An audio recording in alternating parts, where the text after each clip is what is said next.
ರೈತನ ರೇಷ್ಮೆ ಗೂಡು ಆಹಾರ ಧಾನ್ಯಗಳಿಗೆ ಬೆಲೆ ನಿಗದಿ ಹಕ್ಕು ಯಾಕಿಲ್ಲ? ರೇಷ್ಮೆ ರೈತ ಇಲ್ಲ ಅಂದರೆ ತಿರುಪತಿ ವೆಂಕಟರಮಣ ಸ್ವಾಮಿಗೂ ಪಂಚೆ ಇಲ್ಲ, ಮದುವೆ ಗಂಡಿಗೂ ಪಂಚೆ ಇಲ್ಲ. Kolar MLA doctor Kothur Manjunath. ಕೋಲಾರ ಜಿಲ್ಲಾ ರೇಷ್ಮೆ ಬೆಳೆಗಾರರ ಅಭಿವೃದ್ಧಿ ಸಂಘ ನೇತೃತ್ವದಲ್ಲಿ ಕೋಲಾರ ನಗರದ ಟಿ ಚೆನ್ನಯ್ಯ ರಂಗಮಂದಿರದಲ್ಲಿ ರೈತ ದಿನಾಚರಣೆ ಪ್ರಯುಕ್ತ ಬೃಹತ್ ಸಮಾವೇಶವನ್ನು ನಡೆಸಲಾಯಿತು. ಇನ್ನು ಈ ಸಂದರ್ಭದಲ್ಲಿ ಜಿಲ್ಲೆಯ ಅತ್ಯುತ್ತಮ ರೇಷ್ಮೆ ಬೆಳೆಗಾರರ ರೈತರನ್ನು ಗುರುತಿಸಿ ಸನ್ಮಾನಿಸಲಾಯಿತು.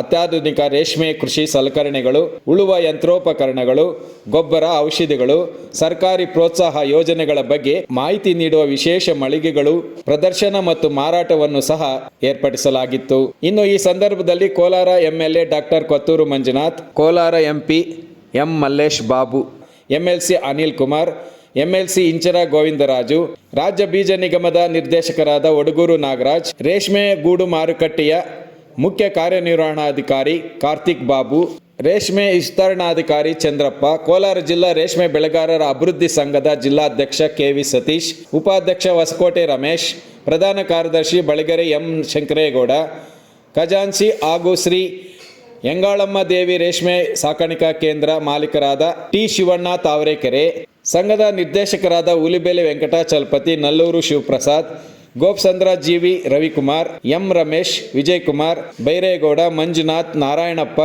Ramesh Babu, M Venkatesh, BN Narayanagowda, Ravi Narayanaswamy, Murali, Srinath, Manjunath, NE Irappa, ಅರಳಿ ಶ್ರೀನಿವಾಸಯ್ಯ, ಕೃಷ್ಣಮೂರ್ತಿ, ಜಯರಾಮೇಗೌಡ, ಅಶೋಕ್ ಮುಂತಾದ ಅನೇಕ ಮಂದಿ ಈ ಕಾರ್ಯಕ್ರಮದಲ್ಲಿ ಭಾಗವಹಿಸಿದ್ದರು. ರಂಗಮಂದಿರ ಹಾಗೂ ಆವರಣ ಸೇರಿದಂತೆ ರೇಷ್ಮೆ ರೈತರು ಕಿಕ್ಕಿರಿದು ಜಮಾಯಿಸಿದ್ದರು. Kittandur Venkataram, punch TV news, Kolar. ಇವತ್ತು ಎಲ್ಲೇ ಆದ್ರೂ ಒಂದು ಸುಂದರವಾದಂಥ ಕಾರ್ಯಕ್ರಮ ನಡಿಬೇಕು, ಒಂದು ಸುಂದರವಾದಂಥ ಕೆಲಸ ನಡಿಬೇಕು, ಒಂದು ಮದುವೆ ನಡಿಬೇಕು, ಒಂದು ಕಾರ್ಯ ನಡಿಬೇಕು, ಒಂದು ದೇವ್ರ ಪೂಜೆ ಮಾಡಬೇಕು. ಒಂದು ಮದುವೆನಲ್ಲಿ ಹೆಣ್ಮಗಳಿಗೆ ಸೀರೆ ಕಟ್ಟಬೇಕಾದ್ರೆ ರೇಷ್ಮೆ ಸೀರೆನೇ ಕಟ್ಟೋದು, ಒಂದು ಮದುವೆನಲ್ಲಿ ಗಂಡಿಗೆ ರೇಷ್ಮೆ ಪಂಚೆನೆ ಕಟ್ಬೋದು, ರೇಷ್ಮೆ ಶಾಲುನೇ ಹಾಕೊಳ್ಳೋದು.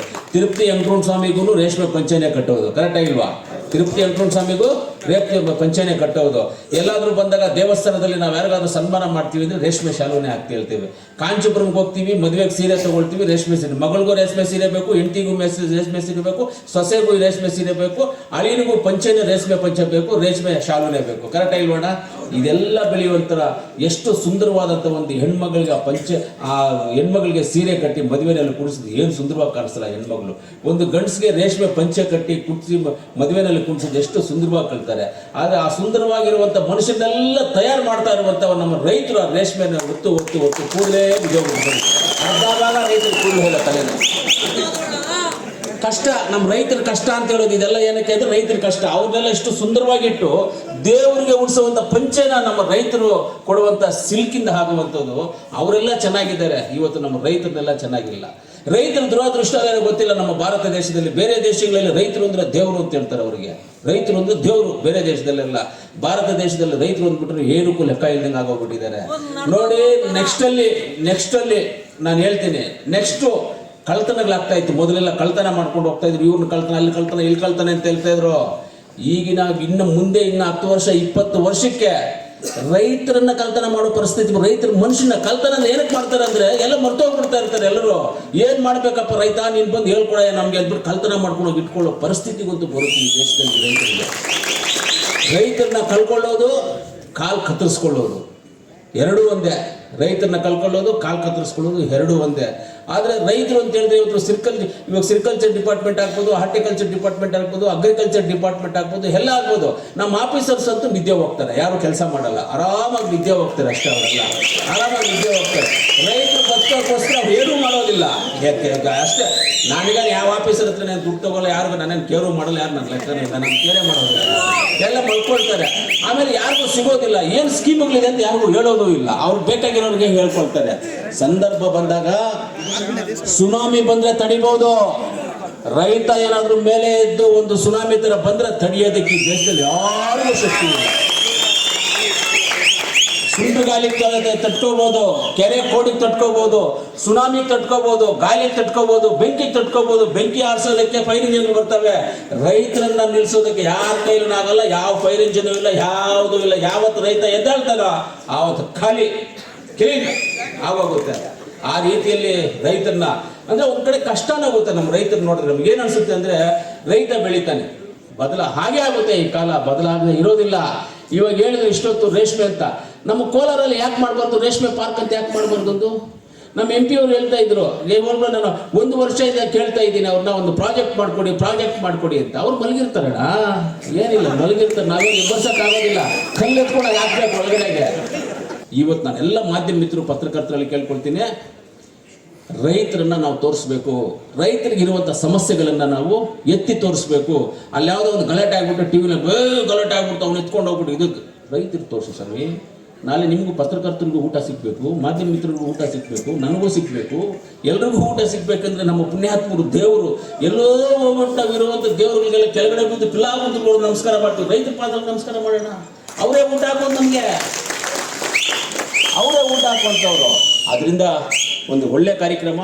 ಖಂಡಿತವಾಗ್ಲೂ ವೇಮಗಲ್ನಲ್ಲಿ ನಮ್ಮದು ಇದೆ ರೇಷ್ಮೆ ಇಲಾಖೆ 25 ಎಕರೆ ಜಾಗ ಇದೆ. ವೇಮಗಲ್ನಲ್ಲಿ 25 ಎಕರೆ ಜಾಗ ಇದೆ. ಅಲ್ಲಿ ಬೇಕಂದ್ರೂ ಮಾಡೋಣ, ಅಲ್ಲಿ ಬೇಕಂದ್ರೂ ರೇಷ್ಮೆ ಒಂದು ಪಾರ್ಕ್ ಅಂತ ಮಾಡಿ ಒಳ್ಳೆ ಇದು ಮಾಡೋಣ. ಇಲ್ಲಿಂದ ರೇಷ್ಮೆ ಬೇರೆ ಕಡೆ ಹೋಗ್ತಾ ಇದೆ. ಮುಳ್ಬಾಗ್ಲ ಹತ್ರ ನನಗೆ ಗೊತ್ತಿರೋ ಪ್ರಕಾರ 30 ಎಕರೆ ಅಂದ್ಕೊಂಡು 24 ಎಕರೆ ಇದೆ ಅಂತ ಹೇಳಿದ್ರು. ಅದರಲ್ಲಿ 10 ಎಕರೆ ಬಂದ್ಬಿಟ್ಟು ಇದಕ್ಕೆ ಹೋಗಿದೆ ಕಾಂಗ್ರೆಸ್ ಸರ್ಕಲಲ್ಲಿ. ಇವಾಗಿರೋದು 12 ಎಕರೆ 20 ಗುಂಟೆ ಕಾಲೇಜುಗಳಿಗೆ ಕೊಟ್ಟಿರೋದು ಬಿಟ್ಟು, ಅವಾಗ ಕಾಲೇಜುಗಳಿಗೆ ಕೊಡಿಸಿದ್ದು ನಾನೇ, ಅವನ್ನೆಲ್ಲ ಕಟ್ಟಿ ಬಿಲ್ಡಿಂಗ್ಸ್ ಎಲ್ಲ ಕಟ್ಟಿ ಮಾಡಿದ್ದು ನಾನೇ ಮಾಡಿದೆ. ಅದು ಇಲ್ಲಿ ಜಾಗ ಮೇನ್ ರೋಡಲ್ಲಿದೆ. ಒಳ್ಳೆ ಸ್ವಲ್ಪ ಕಾಂಪೌಂಡ್ ಗೀಪೌಂಡ್ ಇಟ್ಕೊಂಡ್ರಿ, ರೇಟ್ ಜಾಸ್ತಿ. ಇವತ್ತು 3 ಕೋಟಿ 4 ರೂಪಾಯಿ 2 ಕೋಟಿ 3 ಕೋಟಿ ಅದೇ ಜಾಗ ರೇಟು.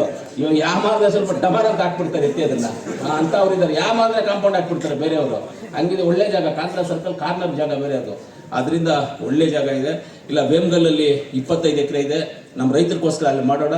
ಖಂಡಿತವಾಗ್ಲೂ ನೀವು ಅಧ್ಯಕ್ಷರು ಒಂದು ಡಿಮ್ಯಾಂಡ್ಸನ್ನು ಇಟ್ಟಿದ್ದೀರಾ, ಖಂಡಿತವಾಗ್ಲೂ ಆ ಡಿಮ್ಯಾಂಡ್ಸನ್ನು ನಾವು ಒಪ್ಕೊಳ್ತೀವಿ. ನೀವು ಕೇಳಿರೋದು ರೈತರಿಗೋಸ್ಕರ ಕೇಳಿದ್ದೀರಾ, ನಿಮ್ಮ ಮನೆಗೋಸ್ಕರ ಕೇಳಿಲ್ಲ, ನಮ್ಮ ಜಿಲ್ಲೆಯ ರೈತರು ಬದುಕಲಿ ಅಂತ ಕೇಳಿದ್ದೀರಾ. ಸರ್ಕಾರದಲ್ಲಿ ಈ ಪ್ರಸ್ತಾಪವನ್ನು ನಾವು ಮುಂಚೂಣಿಯಲ್ಲಿ ಖುದ್ದಾಗಿ ನಾನು, ನಮ್ಮ ಸಂಸದರು, ನಮ್ಮ ಅನಿಲಣ್ಣವರು, ಗೋವಿಂದರಾಜಣ್ಣವರು ನಾವೆಲ್ಲರೂ ಹೋಗಿ ಸರ್ಕಾರದ ಮುಂದೆ ಕೂತು ಈ ಪ್ರಸ್ತಾಪವನ್ನು ಇಟ್ಟು ಇದು ಮಾಡಬೇಕು ಅಂತ ಖಂಡಿತವಾಗ್ಲೂ ನಾವು ಮಾನ್ಯ ಮುಖ್ಯಮಂತ್ರಿಗಳನ್ನ, ರೇಷ್ಮೆ ಇಲಾಖೆ ಮಂತ್ರಿಗಳನ್ನ ನಾವು ಒತ್ತಾಯವನ್ನು ಮಾಡ್ತೀವಿ. ರೈತರಿಗೋಸ್ಕರ ಯಾವತ್ತು ನಿಮ್ಮ ಜೊತೆಯಲ್ಲಿ ಇರ್ತೀವಿ ಅಂತ ಹೇಳ್ತಾ, ರೇಷ್ಮೆ ಸೀರೆ, ರೇಷ್ಮೆ ಪಂಚೆ ನಮ್ಮ ರೈತರದು.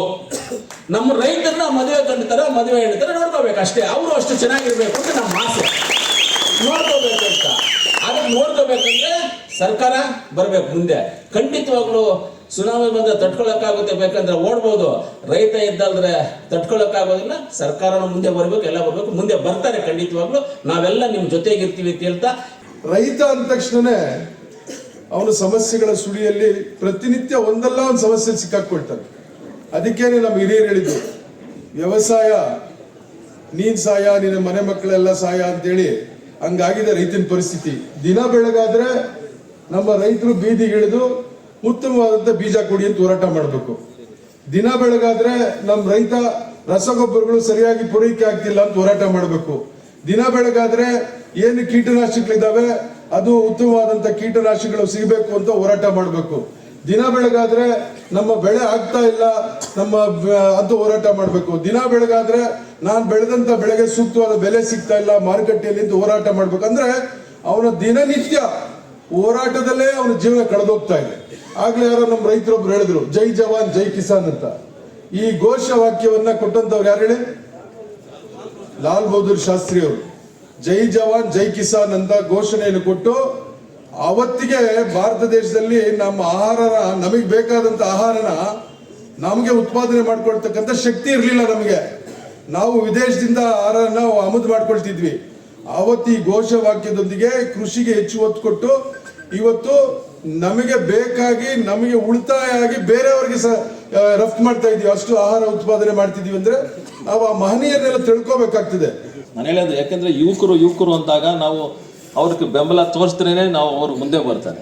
ಅವ್ರಿಗೂ ಸ್ವಲ್ಪ ಧೈರ್ಯ ತುಂಬಿಸ್ಬೇಕು, ನೀವು ತುಂಬಿಸ್ಬೇಕು, ಜನಪ್ರತಿನಿಧಿಗಳು ತುಂಬಿಸ್ಬೇಕು. ಇಲ್ಲಿ ಏನು ಅಫಿಷಿಯಲ್ಸ್ ಇದ್ದಾರೋ ಸೆರಿಕಲ್ಚರ್ ಡಿಪಾರ್ಟ್ಮೆಂಟ್ ಅವರು ತುಂಬಿಸ್ಬೇಕು. ಎಲ್ಲ ಒಂದು ಕಡೆ ನಾವು ಒಗ್ಗಟ್ಟಾಗಿ ಮಾಡಿದ್ರೆ ಯುವಕರು ಎಲ್ಲ ಒಂದು ಕಡೆ ಮುಂದೆ ಬರ್ತಾರೆ. ರೀಲಿಂಗ್ ಅನ್ನೋದು ಏನೊಂದು ಅದು ಶುರು ಮಾಡ್ತಾರೆ. ಮತ್ತು ನೆಕ್ಸ್ಟ್ ಸ್ಪಿನ್ನಿಂಗು, ಇಲ್ಲಾಂದರೆ ಫಿನಿಶ್ಡ್ ಪ್ರಾಡಕ್ಟ್ ಏನು ಮಾಡ್ತಾರೋ ಅದು ಹಾಗೆ ಆಗುತ್ತೆ ಅಂತ ಒಂದು ನಂಬಿಕೆ ನನಗಿದೆ. ಅಂಥದ್ದೇ ಒಂದು ಮಾರ್ಕೆಟ್ಟು ಕೋಲಾರಲ್ಲೇ ಮಾಡಿ, ಏನು ಒಂದು ಸಾಯಿಲ್ ಟು ಸಿಲ್ಕ್ ಅಂತ ಏನು ಒಂದು ನೀವು ಸ್ಲೋಗನ್ ಹಾಕ್ತಿರೋ ಅದನ್ನು ಇಲ್ಲೇ ಸೃಷ್ಟಿ ಮಾಡಬೇಕು. ನಿಮ್ಮ ಜೊತೆ ಕೇಂದ್ರ ಸರ್ಕಾರದಲ್ಲಿ ಏನೇನು ಟೆಕ್ಸ್ಟೈಲ್ ಡಿಪಾರ್ಟ್ಮೆಂಟ್ ಆದರೂ ಆಗಲಿ, MSME ಆದರೂ ಆಗಲಿ, ನಾನು ಒಂದು ನಿಟ್ಟಿನಲ್ಲಿ ಅದು ನಿಮ್ಮ ಕೆಲಸ ಮಾಡ್ತೀನಿ ಅಂತ ಹೇಳಿ ಏನೋ ಒಂದು ಪ್ರಾಜೆಕ್ಟ್ ರಿಪೋರ್ಟ್ ರೆಡಿ ಮಾಡಿಕೊಟ್ರೆ ನಿಮ್ಮ ಜೊತೆ ನಾನು ಇರೋಕ್ಕೆ ನಾನು ಶತಸಿದ್ಧವಾಗಿರ್ತೀನಿ. ಯಾಕಂದರೆ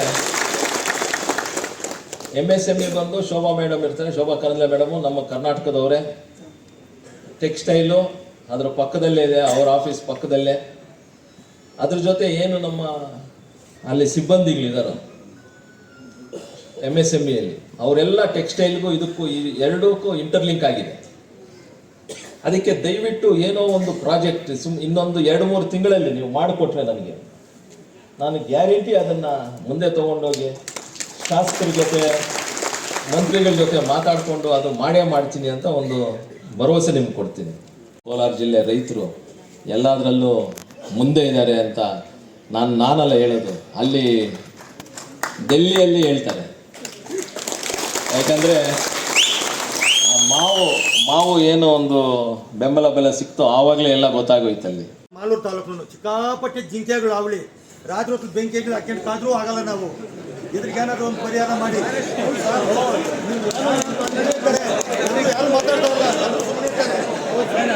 ಸಿಕ್ಕಾಪಟ್ಟೆ ನೂರಾರು ಜಿಂಕೆಗಳು ಬರ್ತು ಒಂದೇ ರಾತ್ರಿ. ಕನಿಷ್ಠ ಒಂದು ಮನೆ ರೇಷ್ಮೆ ಮನೆಗೆ ಕೈಗಾರಿಕೋದ್ಯಮಿಗಳಿಗೆ 1000 ಕೋಟಿ ಕೊಡ್ರಿ, ನಮ್ಮ ತಕರಾರಿಲ್ಲ. ನಮ್ಮ ರೈತರಿಗೆ ಕನಿಷ್ಠ ಯಾರು ರೇಷ್ಮೆ ಮನೆ ಕಟ್ತಾನೆ ಅವನಿಗೆ 10 ಲಕ್ಷ ಸಬ್ಸಿಡಿ ಕೊಡಿ ಸ್ವಾಮಿ, ಅವನು ಉದ್ಯೋಗ ಕೊಡ್ತಾನೆ.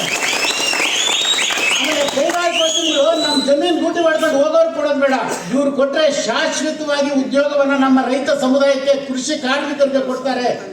ಆ ಕಾರಣದಿಂದ ಒಂದು 10 ಲಕ್ಷ ಒಂದು ಸಬ್ಸಿಡಿ ಕೊಡ್ರಿ, 7.5 ಲಕ್ಷ ಕೊಡ್ರಿ, ಮಿನಿಮಮ್ 5 ಲ್ಯಾಕ್ ಸಬ್ಸಿಡಿ ಕೊಟ್ಟರೆ ಆ ರೈತ ಒಳ್ಳೆ ಮನೆ ಮತ್ತು ಉತ್ತಮ ಗುಣಮಟ್ಟದ ರೇಷ್ಮೆಯನ್ನು ಕೂಡ ಬೆಳೆದು ನಮ್ಗೆ ಸರಬರಾಜು ಮಾಡ್ತಾನೆ ಅನ್ನತಕ್ಕಂಥ ನಂಬಿಕೆ ನಮಗಿದೆ. ರೈತರು ನಿಜವಾಗ್ಲೂ ವಿಜ್ಞಾನಿಗಳು ಬೇಕಾದ್ರೆ ಎಲ್ಲ ವಿಜ್ಞಾನಿಗಳಿಗಿಂತ ಹೆಚ್ಚಾಗಿ ನಮ್ಮವರೇ ವಿಜ್ಞಾನಿಗಳಾಗಿದ್ದಾರೆ.